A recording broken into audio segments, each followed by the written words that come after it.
ابو مسلم خولانی رحمۃ اللہ علیہ فرماتے ہیں کہ ایک دفعہ میں دمشق کی جامع مسجد میں گیا. یہ شام کا علاقہ ہے، آج بھی اسی نام سے ہے. کہتے میں نے بازار میں کوئی خریداری کرنی تھی، نماز کا وقت ہوا، میں مسجد میں چلا گیا. میں نے دیکھا کہ جس نوجوان نے نماز پڑھائی ہے نا، وہ بڑا ہی خوبصورت نوجوان ہے. اس کے چہرے کو دیکھ کے بندے کا دل کرتا ہے کہ بندہ دیکھتا ہی جائے. اتنا نور، اتنا حسن، اتنا جمال، اتنا کمال، کہتے دل کرتا ہے بندہ دیکھتا ہی جائے. میں ابھی دیکھ ہی رہا تھا کہ نمازی اپنی اپنی جگہ پہ دائرے بنا کے بیٹھ گئے، اسلام کی، دین کو سیکھنے کی باتیں کرنے لگے، درس و تدریس میں لگ گئے. اور کوشش کیا کریں اگر اللہ مسجد میں آنے کی توفیق دینا تو مسجدوں میں آ کے اللہ کا دین سیکھا کرو. ہمیں اللہ کا دین نہیں آتا، ہم طوطے کی طرح رٹے لگانے والے مسلمان ہیں. آپ نمازی حضرات بیٹھے ماشاءاللہ، میں نے یہ کام کرنا نہیں، لیکن آپ کے دل پر میں نے دستک دینی ہے. کئی مسلمان اس مجلس میں ایسے بیٹھے ہیں جن کو پہلے کلمے کا ترجمہ نہیں آتا. حضرات میری بات کا غصہ اگر آپ نہ کریں، میں بڑی دیر کے بعد آیا ہوں، کوئی 24-25 سال کے بعد مجھے اس مسجد میں آنے کا اتفاق ہوا ہے. اس وقت یہ مسجد ابھی ماشاءاللہ اتنی خوبصورت نہیں تھی. اللہ آپ کے گھروں کو خوبصورت کر دے، اللہ آپ کی قبروں کو خوبصورت کر دے، اللہ آپ کی اتنے اور اس سے بھی بہت خوبصورت محل آپ کے جنتوں میں تیار کر دے. آج دل خوش ہو گیا مسجد دیکھ کے، اللہ اسے آباد بھی فرما دے. کئی مسلمان ایسے یہاں بیٹھے ہیں جن کو 40 سال ہو گئے نمازیں پڑھتے ہوئے، لیکن مجھے معاف کر دینا اذان کا ترجمہ نہیں آتا. 40 سال ہو گئے اذان سنتے ہوئے، پتہ ہی نہیں اذان کہتی کیا ہے. حضرات کیا یہ سچ نہیں ہے کہ یہاں بیٹھے ہوئے نمازی لوگوں کو نماز کا ترجمہ نہیں آتا؟ ابھی میں نے قرآن پاک کے ترجمے کی بات نہیں کی، شاید سورہ الحمد کا ترجمہ بھی نہ آتا ہو. وجہ ہم دین سیکھتے ہی نہیں، ہم جلسہ ہی لوگ ہیں. جلسہ ہوا، بلے بلے ہوئی، بیٹھ گئے، گپ شپ لگی، چلے گئے، رات گئی، بات گئی، دین سیکھا ہی نہیں. یہ مسجدیں اللہ کا دین سیکھنے کے لیے ہیں، یہ نمازوں کے لیے ہم نے بنائی ہیں. ورنہ مسجدیں 24 گھنٹے کا کام ہے، ناظرہ بھی ہو، ترجمہ بھی ہو، حفظ بھی ہو، تجوید بھی ہو، تفسیر بھی ہو، حدیث بھی ہو، فتاوی جات، مسائل، دین کے معاملات، آپس کے زندگی کے معاملات اور ایک دوسرے کے حقوق و فرائض، یہ سارے مسجد میں ہونے چاہیے. ہم نے تو اس کو صرف نمازوں کے لیے رکھا ہے. حضرت ابو مسلم خولانی رحمۃ اللہ علیہ فرماتے میں نے دیکھا لوگ آپس میں بیٹھ کے دین سیکھنے کے لیے. اچھا جب بھی کسی بات میں کوئی اختلاف ہو جاتا یا کوئی مسئلہ اوکھا آ جاتا نا، تو سارے اٹھ کے اس نوجوان کے پاس جاتے اور وہ نوجوان جو بھی فیصلہ کرتے، جو بھی مسئلہ بتاتے، سارے چپ کر کے اس کو تسلیم کر لیتے. میرے دل میں خیال آیا کہ یہ نوجوان کو بہت بڑا عالم ہے، اس علاقے کا امام ہے.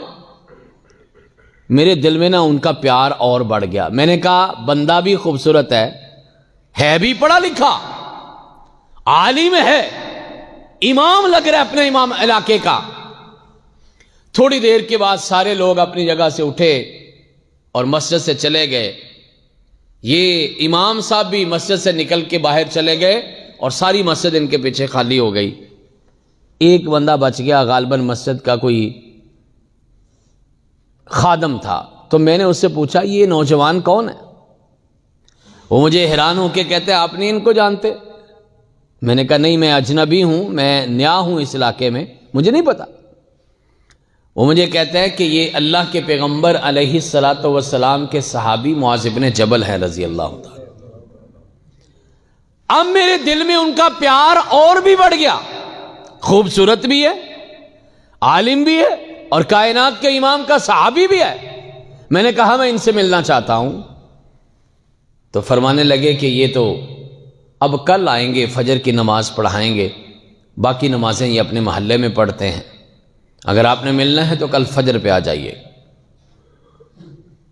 وہ تابعی رسول صلی اللہ علیہ وسلم کہتے ہیں میں اگلے دن فجر کی نماز کی بجائے نا میں تہجد کے وقت ہی وہاں مسجد میں پہنچ گیا، انتظار کرنے لگا کہ وہ صحابی رسول آئیں گے، میں ان کو ملوں گا۔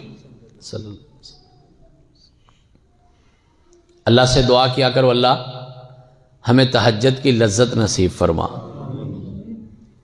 اللہ کی قسم کبھی اگر رات کو جاگ جاؤ نا تو سمجھ لینا کہ آپ کی قسمت جاگ گئی ہے۔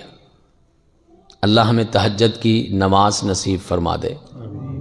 گھر کے بڑے ہو تو لازمی تہجد پڑھا کرو، 60 سال سے زیادہ عمر ہو گئی ہے تو لازمی تہجد پڑھا کرو۔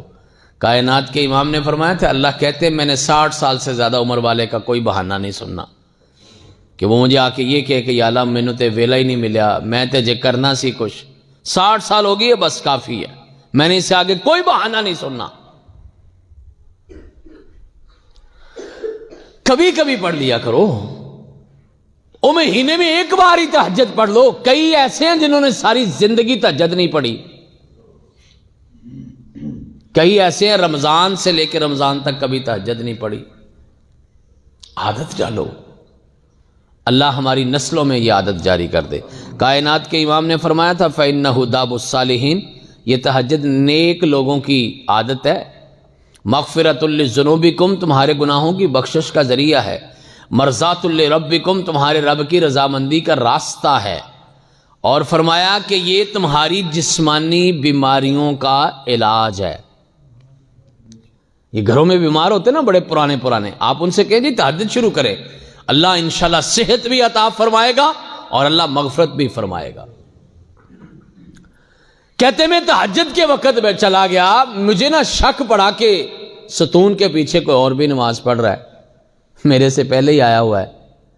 میں نے جا کے غور سے دیکھا، روشنیاں تو تھی نہیں، اور میری خوشی کی انتہا نہ رہی کہ میں جن کا انتظار کرنے آیا تھا یہ میرے سے پہلے مسجد میں آ کے تہجد پڑھنے والے حضرت معاذ بن جبل رضی اللہ تعالی۔ فرماتے میرے دل میں اور بھی محبت بڑھ گئی، خوبصورت بھی ہے، عالم بھی ہے، اچھی شہرت بھی ہے، علاقے کا امام بھی ہے، رسول اللہ صلی اللہ علیہ وسلم کے صحابی بھی ہیں اور باعمل بھی ہیں۔ علم اکیلا کافی نہیں ہوتا، عمل بہت ضروری ہے۔ عمل کی طاقت کے بغیر علم کھوکھلا ہے، بات دل سے نکل کے دل تک جاتی نہیں جب تک اس کے پیچھے عمل کی طاقت نہ ہو۔ کہتے میں بیٹھ گیا، چلو یہ سلام پھیرے، میں ان سے ملاقات کرتا ہوں۔ انہوں نے سلام پھیرا تو میں نے آگے بڑھ کے نا ان سے مصافحہ بھی کیا، اور ان کے کان میں ایک جملہ کہا جو رکن شہر کے رہنے والوں نے کبھی نہیں کہا، اور جملہ بڑا کمال کا ہے۔ آج کے بعد یہ جملہ یاد کرو اور کبھی کبھی کس سے کہہ بھی دینا، اس جملے کا مل پڑ جائے گا۔ کہتے میں نے سلام لیا، آگے بڑھ کے ان سے کہا میں اللہ کے لیے آپ سے پیار کرتا ہوں، میں اللہ کے لیے آپ سے، رشتہ داری کا پیار، علاقے کا پیار، ذات برادری کا پیار، پیسے کا پیار، دولت کا پیار، شہرت کا پیار، عہدے کا پیار، ہاں کاروبار کا، پیسے کا، دولت کا پیار تو ہے،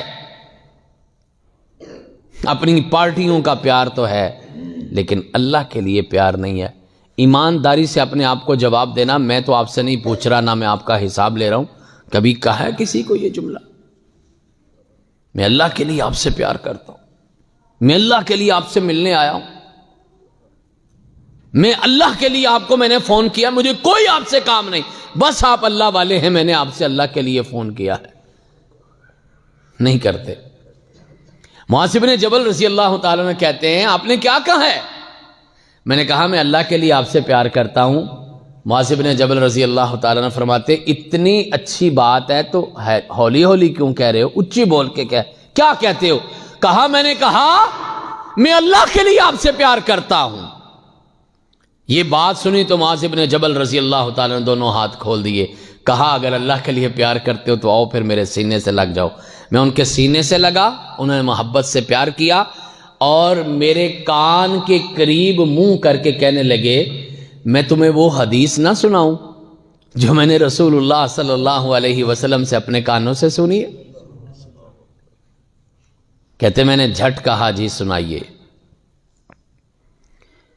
کہتے رسول اللہ صلی اللہ علیہ وسلم نے فرمایا اللہ تعالیٰ فرماتے ہیں، اور جس میں رسول اللہ صلی اللہ علیہ وسلم حدیث میں یہ کہیں کہ اللہ فرماتے ہیں، وہ حدیث قدسی ہوتی ہے۔ کون سی ہوتی ہے؟ حدیث قدسی۔ اللہ فرماتے ہیں وجبت محبتی للمتحابین فیا والمتزاورین فیا والمتجالسین فیا والمتباسلین فیا، او کما قال النبی صلی اللہ علیہ وسلم۔ فرمایا چار لوگ ایسے ہیں اللہ فرماتے ہیں جن کے لیے میری محبت واجب ہو گئی ہے، یعنی محبت میری ان کے لیے لازم ہے، فرض ہے، واجب ہے، پکی محبت میری ان لوگوں کے ساتھ ہے جو چار کام کرتے ہیں۔ پہلا کام اللہ کی خاطر، میری خاطر ایک دوسرے سے محبت کرتے ہیں۔ دوسرا کام میری خاطر ایک دوسرے کے پاس آتے جاتے ہیں۔ تیسرا کام میری خاطر ایک دوسرے کی زیارت کرتے ہیں۔ چوتھا کام میری خاطر ایک دوسرے کی مجلسوں میں بیٹھتے ہیں۔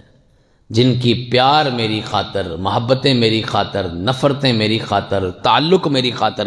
اوے اللہ والا پیار بناؤ، اللہ والا تعلق تو بناؤ کسی سے۔ اللہ فرماتے تم میری خاطر ایک دوسرے سے پیار کرو، میں آسمان پہ بیٹھا رب تم سے پیار کروں گا۔